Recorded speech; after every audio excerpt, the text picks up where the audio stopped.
Guys, मेरे channel में आपका स्वागत है। मेरी तबीयत खराब है और मेरे बाल वापस से काले हो गए। मैंने बाल काले क्यों किए बताऊं सच्ची में, क्योंकि ना मैं ना ईटानगर जाऊंगी थोड़े दिन के बाद। तो ईटानगर में मेरे आधी फैमिली है, चाचा चाची और तो मेरे बाल बहुत ज़्यादा ऐसे गोल्डन टाइप हो गए थे। गोल्डन नहीं हो गए थे, भूरे हो गए थे। लेकिन मुझे बहुत डर लग गया कि वो देखेंगे तो ना फिर बोलेंगे मुझे कि इतनी बड़ी हो गई अभी भी ये सब करते हो ऐसे ऐसे। पहले मैंने बहुत कलर किया ना, क्योंकि पहले मैंने गोल्डन किया, ब्लू किया, रेड किया, क्या क्या किया। तो मैंने नहीं करूँगी बोला था, तो थोड़ा डिसेंट दिखने के लिए मैंने थोड़ा दिन ही रखा बस, फिर मैंने काला कर दिया। मतलब नीचे नीचे का थोड़ा मैंने ऐसे ब्राउनिश रखा है, ब्राउन है क्या है कलर पता नहीं, लेकिन जो भी अच्छा है। और ऊपर ऊपर का मैंने काला कर दिया। तो अब सब खुश है, मम्मी भी खुश, मेरी फैमिली भी खुश, मैं भी खुश। और मुझे पता है मैं बहुत दिनों के बाद वीडियो डाल रही हूँ। मैं बहुत ज़्यादा बिजी हो गई थी इधर उधर क्या क्या। तो आज वेदर भी एकदम बारिश का था, कोई काम बाहर कुछ नहीं जा सकती, कुछ नहीं कर सकती, तो मैंने सोचा वीडियो बना लेती हूँ आज। और आज घर पे कोई भी नहीं है, मैं और हिकी है, और हिकी यहाँ पे सो रहा है। हिकी उठो तो, इतना प्यारा, इतना अच्छा, इतना हैंडसम। किसका बच्चा है ये? किसका है दिखाओ इधर। अगर हमको लगा गज भाई गज पर थूक थूक कर देगी। इतना प्यार आ रहा मामा में। हिकी जिप निकाल दो, जिप। रुको रुको रुको, जिप निकाल दो, जिप। नहीं, छोटा सा हाँ, गुड बॉय। थोड़ी देर के बाद मम्मी लंच करने आएगी और मुझे लंच बनाना पड़ेगा मम्मी के लिए। और आज मुझे कुछ मिला, कुछ फोटोज मिले। ये मेरी मम्मी शायद 20 के आसपास थी। ये होगा 1980s में होगा, शायद 80s, मेरे पैदा होने के बाद। मुझे ना ये फोटो पे थोड़ा कंफ्यूजन हो रहा है। ये मेरी मम्मी, और मेरी मम्मी किसी को बनाना खिला रही है। मेरी मासी, ये भी मेरी मासी, ये तीनों मम्मी दोनों में। तो ये बनाना किसको खिला रही है मम्मी, ये मुझे पूछना है। अभी मम्मी लंच करने आएगी ना, तो मैं पूछूंगी कि बनाना किसको, कौन है ये इंसान। पता नहीं, शायद कोई बॉयफ्रेंड था होगा, बताया नहीं हमें। ऐसे तो नहीं करते थे पहले, आजकल तो खिला देते हैं, पहले तो नहीं खिलाते थे। पता नहीं कौन सा भाई तो नहीं हो सकता, क्योंकि मेरे 6 मामा है, 6 मामा से कोई नहीं है। मुझे कुछ शक हो रहा है। ये मैं बाहर ही रखती हूँ फोटो, और पहले मैं लंच बनाऊंगी। मम्मी का आने का टाइम होने वाला है, ये फोटो बाहर ही रहेगा इधर।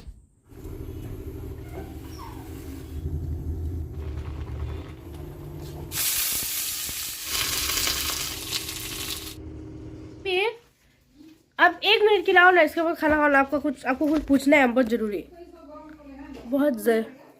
कुछ एक इंक्वायरी करना है। मम्मी का एक्सप्रेशन देख के पता लगाएंगे बॉयफ्रेंड था या दोस्त। इधर बैठो, यहाँ पे बैठो, आइए। आप सच्ची बताओ, ये आदमी कौन है?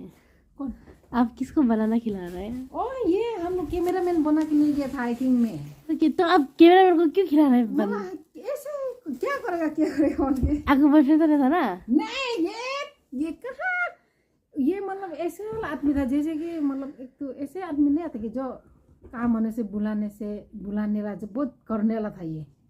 तो हम लोग बोला, हम लोग का कैमरा मैन बनो ना, बोलेगा होगा बोल के। आदमी था, मतलब ऐसे फ्री बैठने वाला।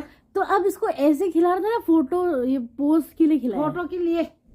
हाँ, क्यों? हाँ, हमको लगा कि आपका बॉयफ्रेंड था और आपने बताया नहीं। इसका नाम भी भूल गया हम। सबका दोस्त था ना, आपका दोस्त था ना क्या? किसी का भी दोस्त नहीं, ऐसा आदमी है। चल ना, हमको कोई ये मदद करो तो बोलने से हमेशा रेडी होने वाला। ऐसे होगा ऐसा लग, कुछ काम को मतलब नहीं टालता था।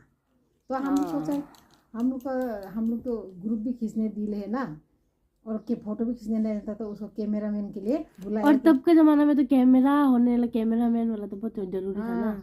तो बॉयफ्रेंड होने से तो एटलीस्ट नाम तो याद होगा ना। तो बॉयफ्रेंड कौन था बताओ? बॉयफ्रेंड नहीं था। असली का बोलो मम्मी। डायरेक्ट शादी है क्या? बोरिंग लाइफ यार। अगर हमको पता चलेगा तो बाद में ऐसा नहीं होना है कि हम 50 साल हो जाएगा तो आप बोल रहे हैं कि जूनी मेरा एक बॉयफ्रेंड था जिसके बारे में नहीं बताया है। अगर है तो कोई बता दो, कि बस सारा दिन ये खिड़की से बाहर देखता रहता है, तो और कोई काम ही नहीं है। ये चुम्मा तो हमको, ठीक है कब तुम्हारे ना मामा का, तुम्हारे ना मामा। तो मैं क्या करूँ समझ भी नहीं आ रहा है, ऐसा लेजी मौसम है। लेकिन तुम्हारे इतना प्यारा से सो गया, देखो तो इतना प्यारा से। चलो सो गए कि हम दोनों रेंज करके बहुत नींद आ रहा है मुझे। तो मौसम भी क्या बढ़िया मौसम है भैया। सो के उठ गई मैं। नहीं वाह, वैसे बारिश तो रुक गया, लेकिन भी मौसम ऐसे धुंधला धुंधला है। कहीं जाने का मन कर रहा है, कहाँ जाऊँ क्या करूँ, कोई दोस्त भी नहीं है। कुर्ती को एक जगह लेके इसमें अलग और स्वेटर से अलग कर दो और तुम काम मेरे जाए कहाँ? ले जाएगा ना एक दोस्त का घर में। चलो अब हम नहाएगा और कपड़ा देगा, ठीक है, हो ना? ठीक है। देखो चलो गोदरेज के कपड़े मिलाते हैं। So excited. मुझे इसको पूरा मिलाना है। देखो कैसा हाल करके रखा है, ऐसा ऐसा ऐसा ऐसा। Oh wow, beautiful. ऐसे क्यों रखा है मम्मी लेकिन आप? ये एक बार देखो स्क्रीन में, देखो तो कैमरा का। कुछ शर्म आ कुछ शर्म आ रहा है थोड़ा। हाँ हाँ ना, ऐसे होता है डन। अभी 1 2 3 टन टन। इतना कम कपड़ा था, जगह भी बन गया मेरे को। मैं काम कर रही थी तो 21 हो गया। अरे सॉरी, अरे अपना हाथ का ऊपर में हाथ माथा लग के सोया था। सो जा सॉरी, गुड नाइट। क्या कर रहे हैं मम्मी? मतलब वो अंकल बोर्ड बनाता है। आया बेचारा, ठंडा भी नहीं लग रहा क्या? कुछ पहना ही नहीं है। अब मैं आप लोगों को एक सच बताने वाली हूँ जो मैंने आप लोगों को नहीं बताया अभी तक। मैंने सोचा था नहीं बताऊँगी, फिर आप लोग मेरे साथ इतना, मतलब मेरी लाइफ में इतना इन्वॉल्व हो चुके हो कि मैसेजेस आते रहते हैं कि आप वीडियो कब डालोगे, आपका काम का क्या हुआ आप, क्योंकि मैंने आप लोगों के साथ सब कुछ शेयर किया है ना। तो ऐसा लग रहा है मुझे बहुत दिनों से कि मैं कुछ छुपा रही हूँ। तो मैं सोचा मैं बता देती हूँ। तो मैंने आप लोगों को बताया था, मैं तेजू गई थी इक्की को लेके तेजू गई थी ना। तो मैं इंसान का नाम नहीं लेना चाहती, पर एक इंसान था जिसने, मतलब मम्मी की फ्रेंड के फ्रेंड थ्रू ऐसा कुछ, मतलब रिकमेंडेशन, उसने भी मेरा इंटरव्यू लिया और वो सब किया। और मुझे ऐसा था कि मतलब जेन्युइन लगा इंसान है ना, और मुझे जॉब भी सब कुछ लेजिट था, मतलब सब कुछ जेन्युइन लगा। तो उसके बाद उसी रीज़न से मैंने गुवाहाटी छोड़ दिया कि मतलब मैं ये को लेके तेजू सिर्फ बढ़ जाऊँगी अरुणाचल। तो बहुत टाइम से मैं काम नहीं कर रही थी किसी रीज़न से, वो मैं कभी और बताऊँगी। तो मुझे इतने टाइम के बाद कुछ काम मिला था, तो मैं बहुत एक्साइटेड थी कि गुवाहाटी छोड़ा, और उन्होंने जो टाइम बोला, उन्होंने जो डेट बोला, मैं उनके डेट पे इक्की को लेके चली गई थी। फिर क्या हुआ कि वहाँ पे मैं कुछ दिन रही, मैंने देखा सब ठीक था, पर ऐसे थोड़ा सा दिल में ऐसा नहीं होता कि कुछ तो गलत है ऐसा। तो मुझे ऐसा लगना स्टार्ट हुआ कि कुछ तो सही नहीं हो रहा, मतलब पता नहीं मुझे क्या, पर कुछ तो सही नहीं है ऐसा। और मुझे वहाँ के लोगों से पता चला कि यहाँ पे जो लड़कियाँ पहले काम करती थी, उन लोगों ने भी सब छोड़ के चले गए। ऐसा रीज़न भी नहीं पता था मुझे कि लड़कियाँ क्यों छोड़ के चली गई पहले। तो अभी सिर्फ 3-4 स्टाफ थे, कुछ थे, पहले बहुत सारे थे, बोला 11-12 सब चले गए बोला। फिर मैंने थोड़ा नोटिस करना शुरू किया, तो एक जो सर थे, मतलब उन्होंने मुझे बोला कि मम्मी गई थी ना मुझे छोड़ने, तो उन्होंने मुझे एक बार बोला कि काम पे जो भी होता है कुछ सारी बातें मम्मी को नहीं बतानी है। तो उसमें मुझे थोड़ा डाउट हुआ कि मतलब काम पे होता है तो मम्मी को क्यों नहीं बताना है, क्योंकि मैं तो जहाँ भी काम किया मम्मी को तो सब कुछ शेयर करती हूँ कि आज ये हुआ, कल ये हुआ, मतलब करना ही पड़ेगा ऑब्वियसली ना। तो भी मुझे गलत लगा, पर थोड़ा मैंने सोचा कि कोई बात नहीं। फिर क्या हुआ, उन्होंने कमरा अलॉट किया था और मेरे लिए सिंगल रूम दिया था उन्होंने, कि मतलब यहाँ पे तुम अकेली रहोगी और बाकी रूम्स में लड़कियाँ शेयर करके रहेंगी। जहाँ मैं रहती थी, मतलब सिंगल रूम पे जहाँ मैं रहती थी, एक एक्स्ट्रा बेड लगाया था। अगर आपको याद होगा, अगर आपने मेरा तेज़ी वाला ब्लॉग देखा है, तो मेरा बेड लगाया, साइड में एक एक्स्ट्रा बेड लगा दिया। उन्होंने मुझे बोला कि ये बेड हम हटा देंगे अभी फ़िलहाल के लिए, क्योंकि बहुत ज़्यादा बेड हो गया, तो अभी के लिए आपके रूम पे हम लोग एडजस्ट कर रहे हैं, फिर बाद में हम इसको हटा देंगे, तो टेंशन मत लो। फिर तभी मुझे सेकंड शक हुआ कि मतलब नहीं, कुछ तो गलत है, कि मतलब बेड एक्स्ट्रा है तो हॉल में रख दो, बेड एक्स्ट्रा है तो पर में ना, क्योंकि वो सर है और ऊपर से मैं थोड़ा एकदम से कुछ नहीं बोल सकती जब तक मेरे पास कुछ प्रूफ ना हो या साफ कुछ हो ना, तो वो मैंने नहीं बोला। तो एक दिन मैं काम पे गई तो वहाँ पे पुलिस आए, ठीक है, पुलिस ने बोला कि कहाँ है वो ऐसे, तो मैंने बोला सर तो नहीं है, तो वो चले गए। फिर दोबारा आए वो सर, ठीक है, पुलिस वाले। तो फिर उन्होंने पूछा कि सर का है, तो मैंने बोला कि नहीं है। फिर मैंने वही बताया कि अभी भी नहीं है, ऐसे नहीं आया है। तो बोला कि ठीक है, उसको बोलना कि अगर मैं तीसरी बार आया तो तुम्हें मैं मार के लेके जाऊँगा यहाँ से, ऐसे बोला। तब मुझे पता चल गया कि नहीं, मुझे नहीं पता क्या गड़बड़ है क्या गड़बड़ नहीं है, मुझे कुछ नहीं पता, लेकिन सेफ़ नहीं है इतना मुझे पता चल गया। वो सेफ़ नहीं है मुझे पता चल गया। प्लस उन सर ने मुझे बोला कि कभी कभी जब होटल, सर के बहुत सारे होटल हैं, तो उन्होंने बोला कि अगर जब कभी कभी होटल सारा बुकड होगा ना, तो मैं तुम्हारे रूम पे जो बेड रखा है वहाँ पे सोऊंगा बोला।